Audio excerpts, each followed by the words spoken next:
That, ladies and gentlemen, let's get our next session started. And we have with us the Managing Director of Sequoia, Mr. Mohit Bhatnagar, who has been with Sequoia for the last 14 years.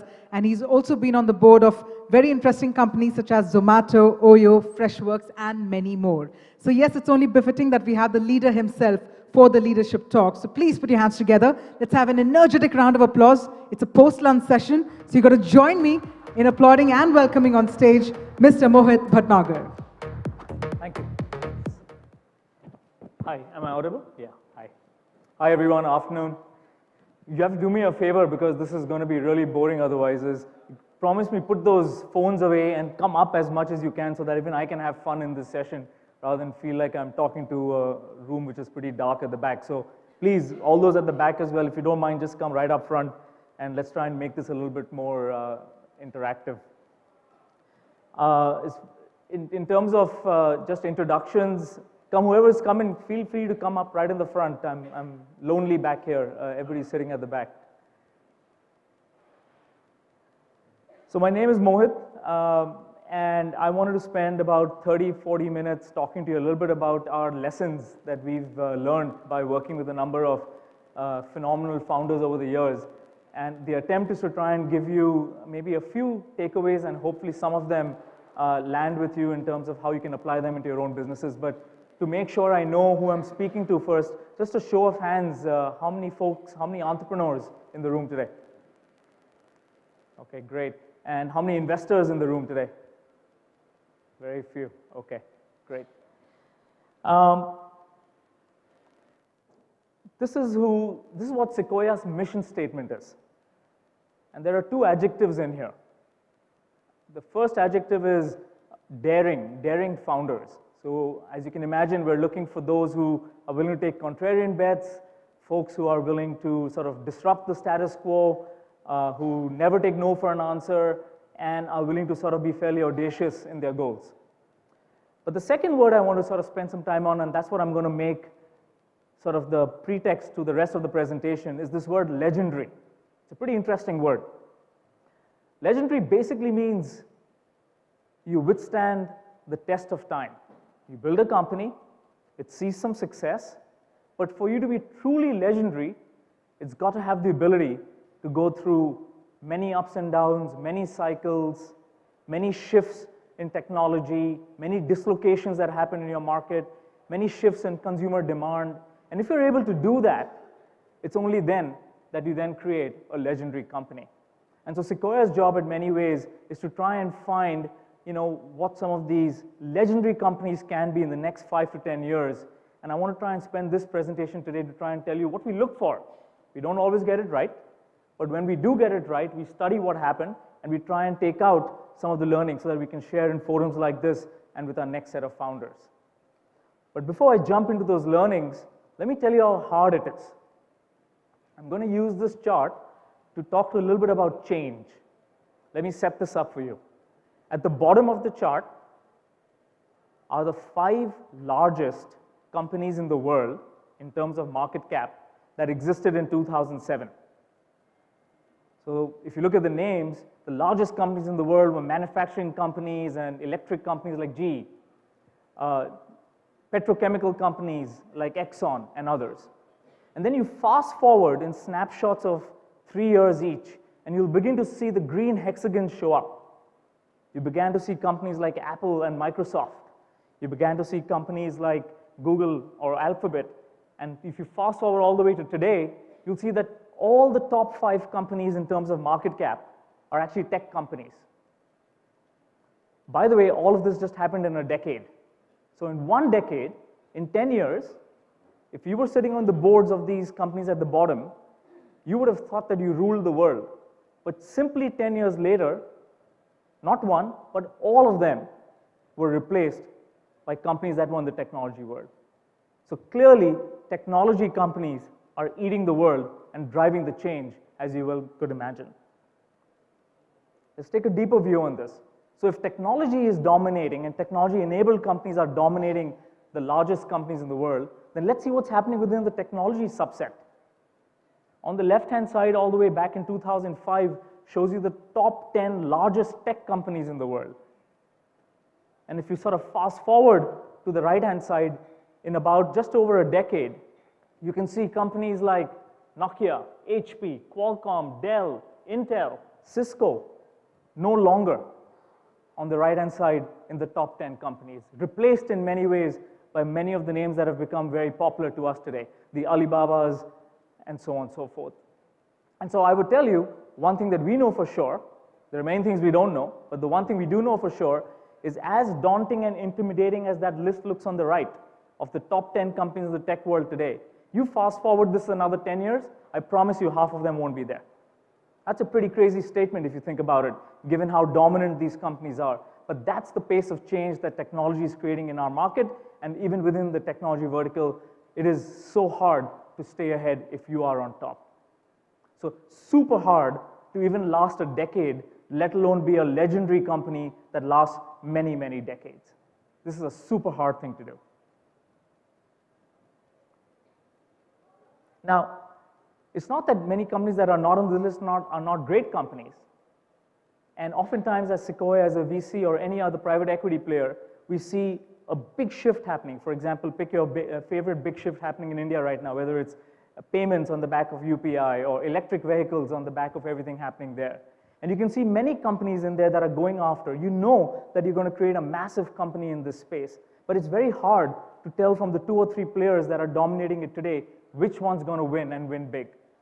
And to give you an example of that, I'm going to use an analogy to just show you how hard it is to tell a great company from a legendary company. I'm going to use this analogy. Show of hands from anybody in the room here. Anyone know who this is? Anyone at all? Okay, so no one in the room knows who this is. This is the fastest Indian. Ameya Malik runs the 100 meters in 10.26 seconds. So amongst a billion people, amongst us billion people, there is no man who runs faster than that. But still, not a single person in the room knows who this is. He's pretty great, but no one knows who this is. Does anybody know who this is? Please say yes. I have the name chapoed on his chest. Legendary, right? Doesn't need an introduction, doesn't live in our country, may not have even ever traveled here, but legendary because he's the fastest man in the world. Here's the crazy part.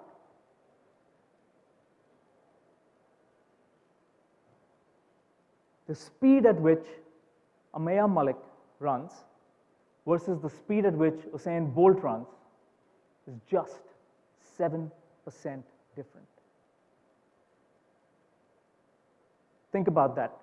The difference between someone who's legendary and someone who none of us even knew in the room is just 7%.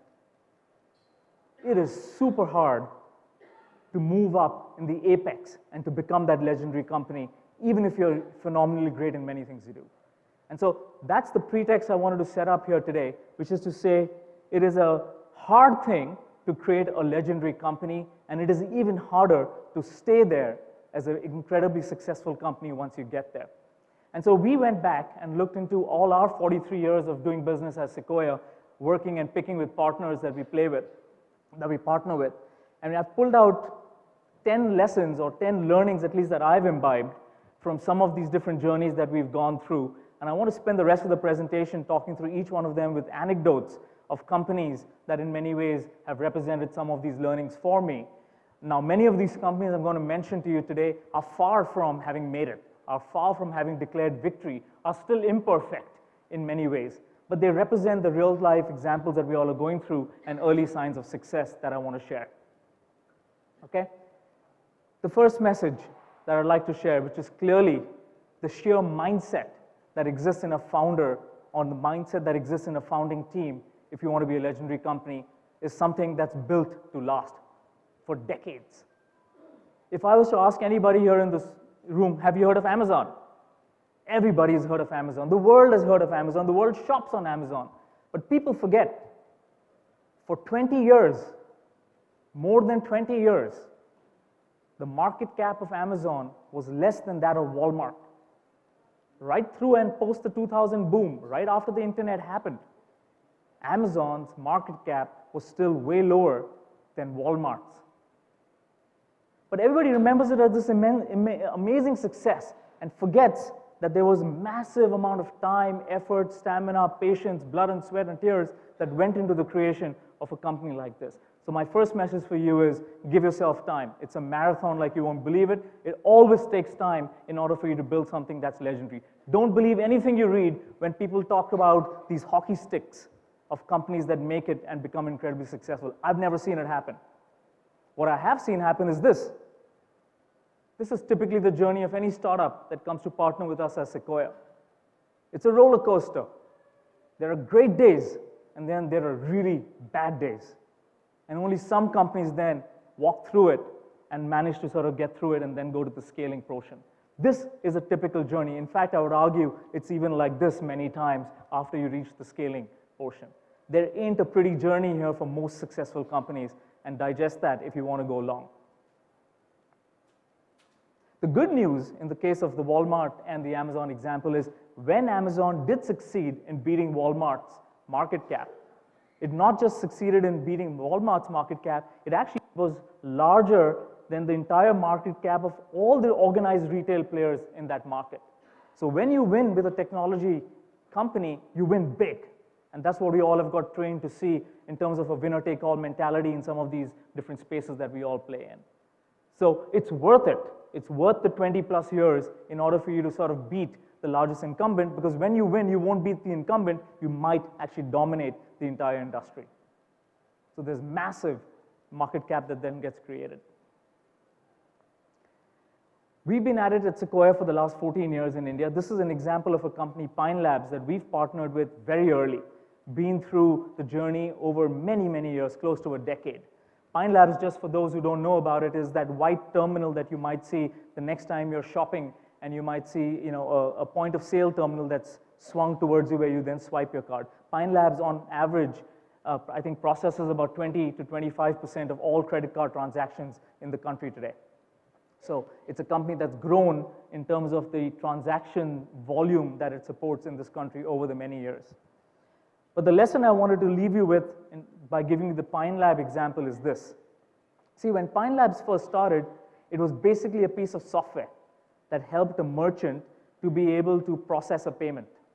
For those of you who've been around for a while, you might recall in the old days when you went to a merchant, an offline merchant, you would see many point of sale terminals there. And the guy used to ask you for your credit card or your debit card, and then depending on which bank you were in, he put it into the different point of sale merchant. Well, Pine Labs just simplified his life and said, use my software and I'll automatically route the transaction to the right point of sale, depending on what's best for you, Mr. Merchant. That's how they started, a payment solution to merchants. As they succeeded at that, soon they had a large array of merchants. Now the banks who did not have access to those merchants got interested in them. And the bank became the second pillar for Pine Labs and said, hey, you already have access to all these merchants. Now I want my new products, my new cards to be serviced at all these merchants. So the banks started paying Pine Labs and saw value in the Pine Labs network. So now you had merchants and banks. Fast forward a few more years, companies like Apple's, brands like Apple showed up and they said, people want my phone, but nobody can afford 60, 70,000 rupees for my phone. So I really want an EMI to be offered to them at that point of sale. So suddenly the brands got interested because here this was a network that had merchants where you could make purchases, they had banks who could give the financing, and now the brands wanted to offer the EMI. Now think about it. It started off as a point solution in just providing a payment solution to the merchant, but over time has become this network or this platform that offers all these services from merchant working capital to brand offers to many other insurance and other services. And now it's very hard for any startup who may do a really good job in providing solutions to the merchant, but doesn't offer the entire network of the banks and the brands that comes with it, or so on and so forth. So it is really, really hard for a startup or any other company to come in and now de-seat Pine Labs because the network that they've built now becomes the moat. This is a characteristic that we see in legendary companies. Those that believe that when they grow up and they do more and more what they do, it's not just them and their product proposition that their customers come for. They're coming for a much larger proposition because of who else is doing business with this platform. So that's my message number 2, or lesson number 2 for you guys. Zomato has also been around for over 10 years. Zomato started by simply, scanning all these menu cards so that people could find out where they wanted to order food from on the old days on phone. They soon morphed and became an online platform that allowed you to discover restaurants, and with their reviews and ratings and photographs, people sort of went on Zomato first to see where they should go out and take their families out for dinner or lunch. And soon then, the online ordering world took over, and Zomato became the one who wanted to also offer you food at home so that you didn't have to step out and do a dine out. It then evolved into saying, hey, you want to have discounts and you want to have ability to actually have a loyalty program, here's something called Zomato Gold that you should then use, if you will. And now they've got things like Zomato Payments or Zomato Cashless, which is very much like Uber or Ola. You can walk into a restaurant, eat your food, and walk out by just making the payment on the app. The reason I bring up this example to you is they're about food.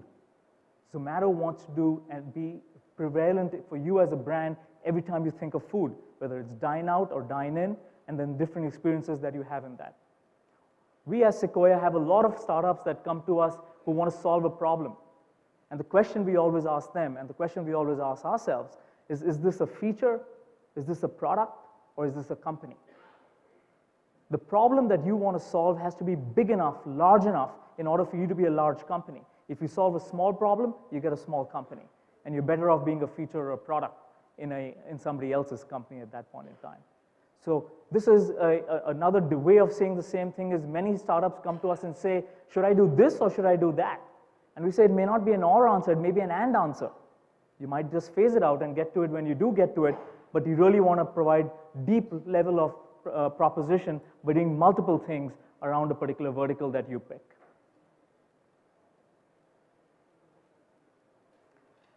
The next 3 points, actually, let me finish this one first. Payments has existed in the world forever. MasterCard, Visa, First Data, these are companies that are worth billions and billions of dollars that processed all kinds of payments of all shapes and sizes for most merchants in the offline world. All of us are now aware of the fact that most people are now moving towards commerce online. But most of us will also agree that the online commerce is still a very small percentage of the overall commerce bucket in the world. There was a company called Stripe that started only about 4 or 5 years back. And Stripe said, I want to be a payments company. But I want to be a payments company to all those merchants and all those commerce players that are only online. Because we think that the future is online, and we think that the incumbent payment players don't understand the needs of the future online merchants. And so, if you look at this graph, they say only 3% of global commerce is done online today. But every customer that Stripe chose is an online merchant. And the reason they were adopted by them is because they didn't understand payments. They understood code. They understood software. So Stripe was started by 2 brothers who were software engineers, wrote the first code themselves to help make payments happen in an online way.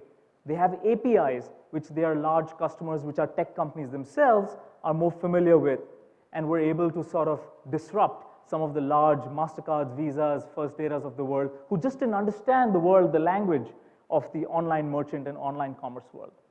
So you have to answer this question as to why now. If Stripe was there 10 years earlier, it was irrelevant. If they were here 10 years later, irrelevant. They caught the inflection point as the world moved from offline to online, and they had this massive reason for them to be, which is the why now question.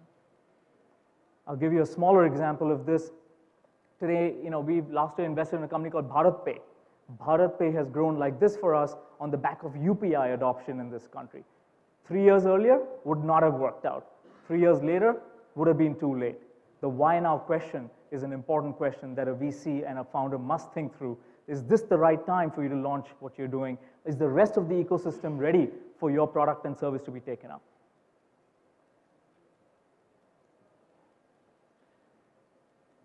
Many startups go after big, large, obvious markets that actually might already have existing players who are servicing the needs of that market.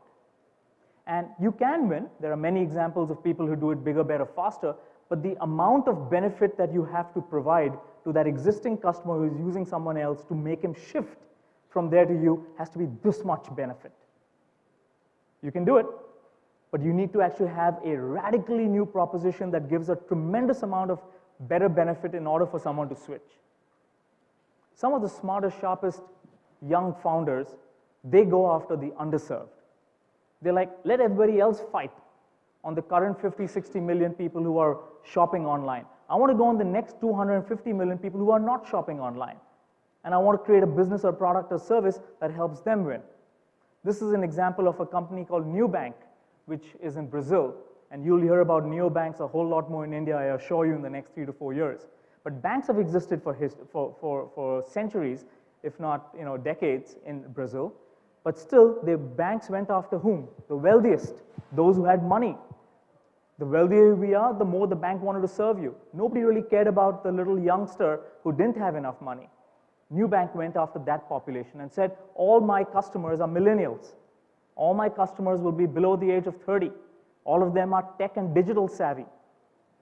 I will allow them to open up a bank account on their mobile phone and manage their banking experiences only on a mobile app, along with a card that they use in the offline presence. So simplicity and transparency was their basic philosophy, and they went after the underserved millennial population to great success, where they had, I think this is a dated slide, but they have millions of users and customers who actually bank with them. And you can see on the right-hand side the NPS or the happiness score, where the incumbents, whether they're the large Chase Manhattans or the Citibanks or the Amexes or whoever else, just don't have the same level of NPS or customer service that a young millennial is looking for their banking service. So one good trick for a young startup is to go where others haven't and be able to win there while everybody else is sleeping or fighting in a more crowded part of the market. I saw Freshworks is one of the sponsors, so this is a plug for them. It's a great story for anyone in enterprise software. It's also a great story to broaden and take as the India advantage in many ways. You know how often we've heard about if you can drive in India, you can drive anywhere in the world? It's true. If you can make a profit in India, you can make a profit anywhere in the world, I assure you. And this is an example of that. Out from little Chennai comes out companies like Zoho and Freshworks that are really changing the world of enterprise software. Let me tell you how they do it. See, if you are an enterprise software company in the US, it is pretty expensive to hire a sales guy. A sales guy might cost 200, 300K US dollars. Fully loaded, maybe 400K. You now have to give him a quota of at least $1 million or $1.5 million in order for him to be worth it on your payroll. Now, if you hand some sales guy and say, hey, welcome, you've just joined my company, you're hired, I now give you a sales quota of $1 million or $1.5 million. What do you think he's going to do? He's going to call all his friends who can pay him at least 100K so that he can hope to close at least 10 deals of 100K each so he can make $1 million quota for you. The whole industry was geared to sell at least 100K worth of software in every sale they did. So if you were a small company, even in the US, it is very unlikely that the sales guy would come knocking on you because you could only pay 5K, 10K, 15K at best. And so it was an underserved market. The underbelly of the software market is where companies like Zoho and Freshworks have gone after. Sitting in Chennai, they put Google ads. If you're looking for ABCD software, they get a lead. An inside sales guy using WebEx or a phone call is able to make an out call to you and sell you software which is at $5,000 or $10,000 versus the 100,000. And so without having to invest in that direct sales force, which is very expensive, and using an inside sales force based in India, we're able to service the needs of global software adoption all over the world. And then the journey's moved on for Freshworks. They've also moved up to mid-market and moved to multiple other products and so on and so forth. It's a very successful company. Keep your eyes out for it. It's going to be one of the best things that happened out of India as it goes public in the next few years. But it's an example of how we actually have a cost advantage in India because we know how to sell small bits. The whole sachet thing that we've heard previously from the levers and the consumer goods. It's the same concept here. In Oyo, it's very similar again. Nobody can believe that you can make money at a $20 room night. So the world only sells you a $100 room night.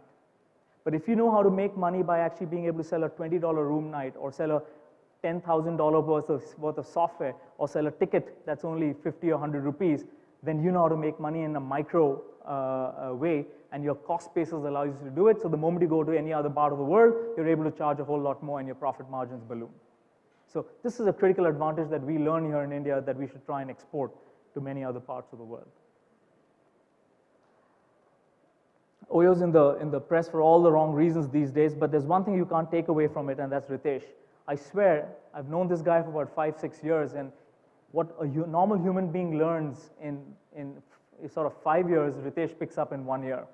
And the point I wanted to make on this slide is, many people talk about a company scaling, but our lesson is, if a founder doesn't scale, the company doesn't scale.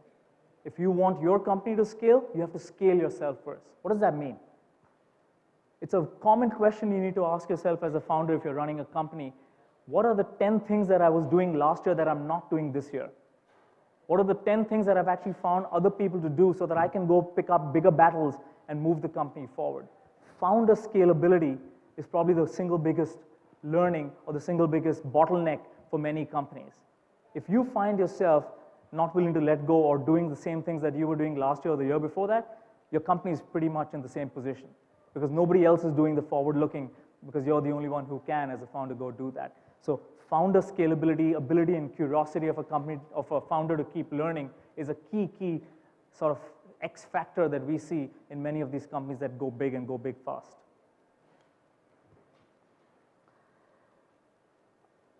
This is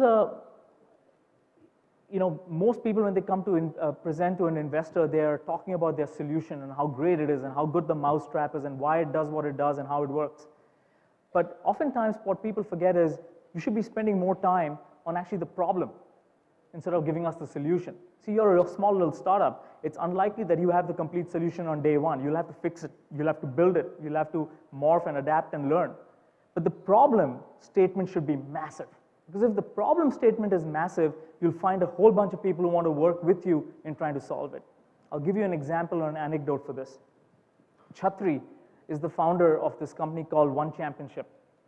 Chhatri is a very unique human being. Chhatri has actually had a really tough childhood growing up in Thailand and actually had martial arts as his crutch or his support in order to get through life and do really well in life. And he was in America doing really well in some financial services job. And in America, one of the biggest things happening on television is UFC. I don't know how many people have followed that, but UFC is huge. UFC is full of blood and gore. UFC is full of drama and it's all the hyped up entertainment that America TV is all about. But Chhatri said, no, martial arts is actually much more spiritual. And so he said, I'm going to come back to Asia and I'm going to try and create a company called One Championship in Asia around martial arts. Now, he could have pitched this company many ways.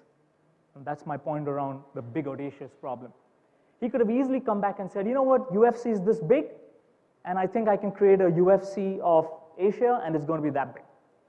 Easy to understand, possibly a good way for people to sort of climb onto the ladder. But he didn't say that. The way he pitches the company when you hear him speak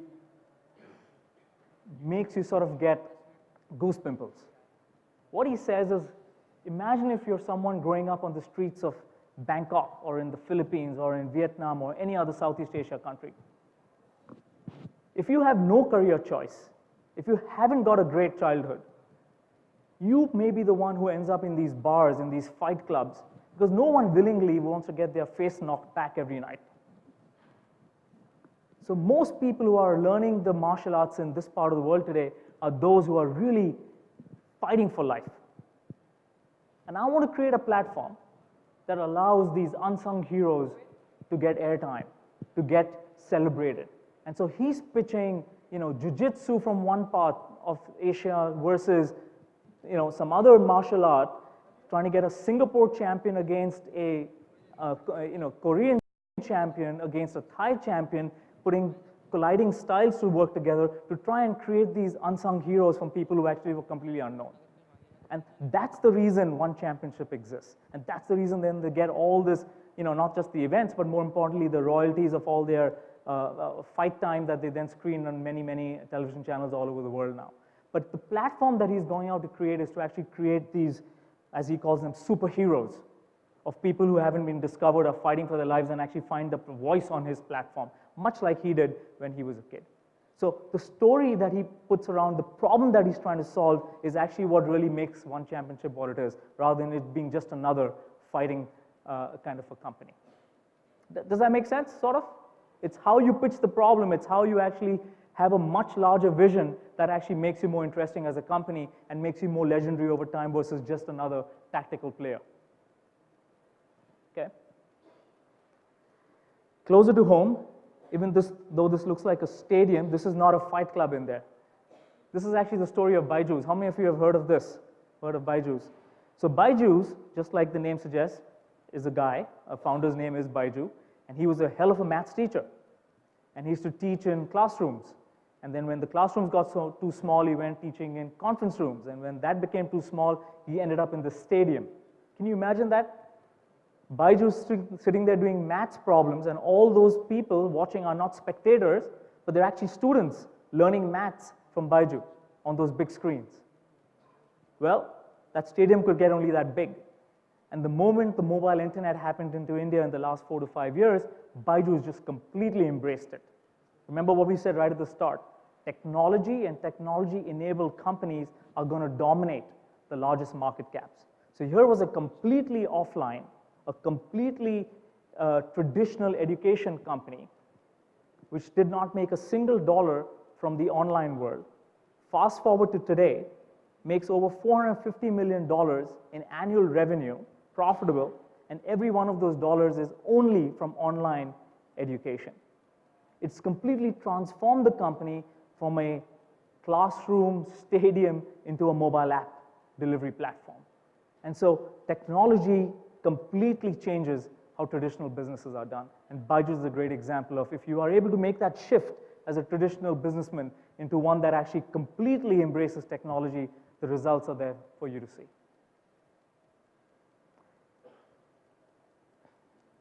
My last point. We look for this missionary sense of founders. Many founders that come to us that actually build these companies that actually outlast many others and live the test of time are not driven by the dollars and cents. They really, really aren't. They're driven by creating impact, changing the world, and along the way, as they go do it, they pleasantly surprise themselves. And the best form of knowing when you've arrived is when your model gets adopted and gets sort of morphed in different markets. And so this is a picture, as you can recognize, of Dr. Yunus with the microfinance model that started off, of course, in Bangladesh, but has now sort of moved way past. And I had the opportunity of sitting on a company called Ujjivan Microfinance that started off in a small little conference room, which is now a small bank, a public on the Indian markets. There are many, many, many other microfinance institutions that have done incredibly well. Very profitable companies, very valuable companies, but along the way are also making great social impact, in this case of trying to alleviate poverty by lending to women in a group model. So when you know that your company outlasts, when your model outlasts your company, then you know you're truly legendary as well, as another thing. Okay, I'm going to pause here for a minute. These were sort of the 10 that I chose to share with you. Here are some of the takeaways, but I wanted to just pause and maybe take questions, if there are. It's always the first one that's hard. I promise you it'll open up after that. Any questions, anyone? Well, it's been a very interesting masterclass, in fact. So we're going to open the floor for a lot of questions. I'm going to be expecting a lot of questions, actually, from all of you. Please raise your hands. We'll have the mic passed. Yes, sir. We just got 2 here. Actually, why don't you I can repeat a question.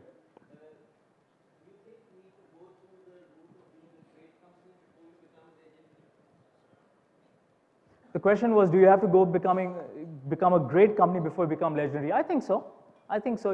It's hard for any one of us who starts a company today to sort of just know that we're going to be legendary, if you will. There's a hell of a lot of iteration. If you have that, many decades long sort of perspective, in your heart that you'll will yourself through. But can you really be that sure that you'll get there? Obviously not. One trick I've seen companies do is, when you first start, you say, hey, I want to be a $100 million company. And then when you get to that, then you, from this perch, can now say, I want to be a $1 billion company. And when you get to that, then you sort of open the doors to the next 10 billion. So I think as long as you just keep shifting the goalpost, It forces you to sort of make sure you never get complacent, which is probably the single biggest thing that you can sort of just lose your hustle.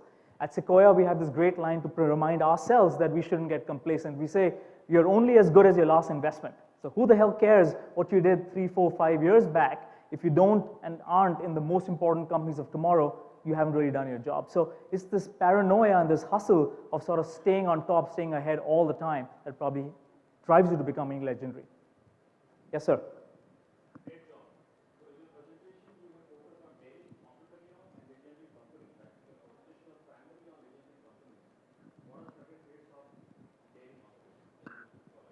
Sure. Look, I tried to cover some of them. It's hard to define it, but when you see it, you know it. You know what I'm saying? And it's like many things in life. It's that soft mix of art and science when you see in a person. I'll give you some specific instances. I talked about Ritesh for a minute. It would be very hard for you to walk out of a meeting with Ritesh not being completely blown away that the guy has the ability to sort of talk at the detail levels around what's happening at every little microscopic element in his business, to being able to talk at a, here's what coronavirus could mean for our sector. And the ability to sort of speak all of this as a 25-year-old blows me away, right? So there is an ability that you just see when you meet a person like this that gives you a sense that this guy has just got that ability to learn much faster than anybody else. When I met Dipinder the first time, it was the audacity. It was clearly the thought that I'm going to be doing this for the next 25, 30 years. It doesn't matter what happens. You can beat me once, you can beat me twice, but you know what? I have age on my side. I ain't going away. I'm going to be doing this for a long while. And there was this sort of longevity that he was almost sort of portraying, if you will. If you meet Girish from Freshworks, Girish had this phenomenal sense of not just product, of how to build world-class product to make sure that he could bring a consumer look and feel into a boring enterprise-class product, but he knew how to sell it. So he had this unique ability as a sales guy as well as a product guy rolled into one. So when you have these meetings, you actually do walk out saying, this is looking really good. And sometimes you get it wrong and sometimes you get it right. The often mistake you can make here is that assuming that there is this one set of profile that always wins. There is a lot of, the right horses for the right courses. I remember very early on in my career, I invested in this ATM business. It was called Prism Payments. The concept there was they were going to go to all the banks and saying, you don't roll out your ATMs, I'll roll it out, and every time your customer uses my ATM, you pay me. Now, you couldn't have a 25-year-old walk up to a CXO at a bank and tell them, let me take over ATMs. You needed a gray-haired geezer who was able to sort of manage that ATM network for the bank. So you need different types, different shapes, but the one thing that you do see in these founders that really make it over time are they will know 10x more than you will around their topic or their problem that they're solving. So just the nuances and the level of detail that somebody will be able to understand more than someone from the outside like an investor just blows you away with those insights. Sir, you had a question first up. Yeah. Thanks for the amazing session, Mohit. My point was on that point number 3, where you talk about Zomato being a company or a product. I still didn't get the right answer. I mean, what they've been doing is great, but what do you call them, a company or a product? A company. I think the point I was trying to make is point solutions build some revenue, but that's a little bit of a false positive because it may not be a company. It'll just sort of tap out. So if you do just one thing and you do it really well, just make sure it's in a massive market space. It's also how you define it. If you define yourself as someone that says, I want to help you get food at home, that's fairly narrow. But Zomato says, you think food, I want you to think of Zomato. So here's what they do. So if you're thinking about eating out, Zomato is relevant to you because they'll help you find the right restaurant. If you're thinking of eating in, they'll make sure that the food reaches you in 45 minutes. You're worried about the food quality, they have something called HyperPure to make sure that organic milk and fresh organic vegetables are used by their restaurants, and they'll brand it HyperPure so you can see which restaurants have the right food or not. You want to pay for your food in the restaurant? Let's make it cashless. You want to actually get a deal and actually go out as a group? Why don't you take Zomato Gold? So they're covering you up as far as sort of having you think about food and going out to eat or in with Zomato, rather than a point solution. That's a company versus a product. Yes, sir. Hello. Actually, just as you mentioned about Zomato, just wanted to discuss, see, as an investor, if they would have come to you on the day one when they said that we are doing the listing of the restaurants, you can find their menus on our platform. So what you, at that point of time, would you have imagined this much ecosystem you are talking about today? No. And I think it's a fair question. You know, it's easy to say some of the things I'm saying in hindsight, but that's the objective here today, is because we've learned over the last 10 to 14 years, I want to sort of forward pass it to people so you don't have to do that for the next 10 to 14 years. But it is true what you're saying. You could easily meet a company who feels like they're doing too much in the early days. And yes, there is a need to then focus that energy and prioritize your expenses, because as a young company, there's only that much you can do. But the vision of the founder, the problem that he's trying to solve, that can be large. And unless you see somebody who's thinking big enough, who's dreaming large enough, that's not exciting. So there's a difference between what you're trying to build versus what you're doing in year 1, year 2, year 3, year 4. And the second question is, most of the investors usually say that whatever you are doing today, some of your competition, for example, the majority of the time we used to listen that Amazon could do it in a day, what you are doing in all these years. Yeah. So Amazon could do it like anything they want to do. Yeah. So what do you think the right answer to this question should be? That's why Sequoia exists. So Sequoia was an investor in Google, and now Sequoia is investing in tens of companies that are trying to beat Google. And tomorrow they'll invest in another 10 companies that invest, because it is really, really hard for a large, giant company to be able to stay as nimble and as disruptive as they were when they first started. Let me give you an example. And then I told you there are many new markets that the existing giants don't understand. So I'll give you an example closer to home so you understand this. How many people think e-commerce in India is done? Done as in, you know, you have found Amazon or Flipkart and you think, it's awesome, I think I'm served well. How many people think e-commerce is sort of servicing them well and is an industry? 1, 2, 3, 4. I'm surprised not more in the room. It'll be easy for you to say, Amazon is here. Oh my God, Amazon is here. They get Prime. My God, they don't just send you stuff home, they send you movies. Like, what more could a startup do to beat Amazon at e-commerce? Think about it. Hard, right? But when you look at it and you look at the data, there are what, 50, 60 million people who buy online, who go either type in Flipkart or Amazon. But there are 400 million people who say good morning, good night on WhatsApp. So there are 350 million people who are online but are not on online commerce. And how would they shop? That's where social commerce comes in. So we invested in a company called Misho about a couple of years back. We invested in a company called Bulbul last year. You look at China, you find companies like Pinduoduo. People may not go anymore to a website in order to do shopping. People might buy from people that they trust, their friends and family, over WhatsApp groups, over Insta posts, over many other social mediums. So all of a sudden, e-commerce is being reimagined for the next 250 million people who are not buying on e-commerce destinations and might buy on social channels. And that's a whole other kind of e-commerce.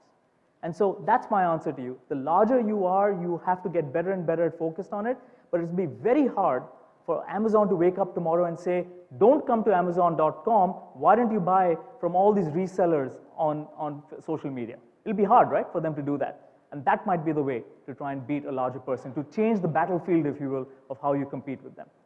Thank you. You're welcome. Hi, Mohit. Great Hey. presentation. Thank you.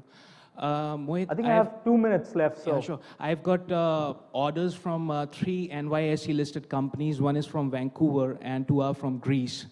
And I need capital. What are these steps to Offline, get? let's talk, chat about offline. You're saying you're looking for capital? Yeah, that's Yeah. right.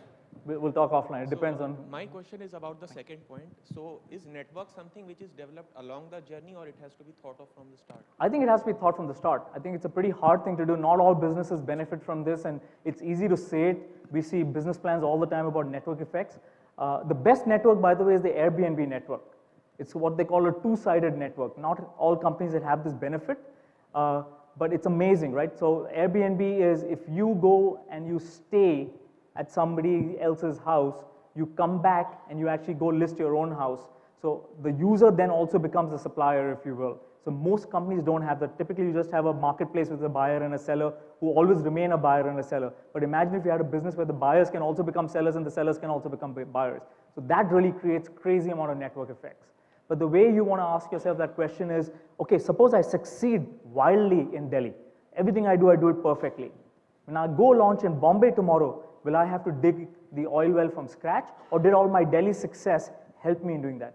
If the answer to that is, I have to start all over again and do Bombay all over again, you have no network effects in your business. And you want to rethink it. You want to see that I spent 2 years getting Delhi perfect. My God, let it at least give me a chance to succeed in Bombay because 20-30% of my demand is already figured out. That's network effects. That amount of virality you want to build into your business model. Yes, sir, you had a question. Hello, sir. My question is, I'm an entrepreneur. I'm running the company Breviste from past 3 years. And when I approach the investors say that it's just a feature for the other big giants. We are in the hospitality domain, providing hotel accommodation on hourly basis with the flexibility to decide your own check-in time. That is what we are doing. We are leading in India with 1,000 hotels and within 30 cities. And whenever we approach investors, they say that it's just a feature for big companies, and we are profitable from past 2 years, and we are generating good revenues with 10% growth month-on-month basis. So let me pause you there. Look, no one said this is easy. No one said this is fair. Right? And if someone is telling you it's ABC reason, it probably isn't that. It's probably D, E, F, G, H. So they're lying to you. They're being nice to you. They're either being honest with you or they're not. Right? No one said it's easy. I think don't give up. If you feel you've got something in here, not every business needs to be VC backed. Right? And if you feel like you've actually cracked a real problem and it's scaling and the market is adopting what you got, who gives a shit what other people think about it? But if you really want to partner with a VC, then you go in and close the door and say, hey, what are you really saying?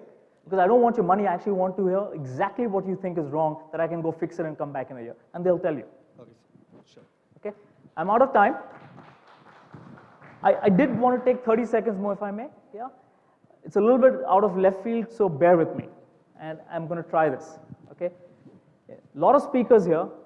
I'm sure you're meeting many others who come in today, and we're all talking about all this great success and all this great hockey stick stuff, and how everything is just up and away, and India is shining, and da-da-da-da-da. But I just want to tell you that it's not true. And I want to tell you that for every success that I've actually talked about today, there are probably 100 or 1,000 that haven't made it. And we, about 2 years back, had a founder event where we invited Michael Phelps to come talk to our founders. And he shows up, he walks up, everybody is completely awestruck. We run videos around him winning the different goals. He's the most decorated Olympian, by the way. Nobody's won more medals than Michael Phelps.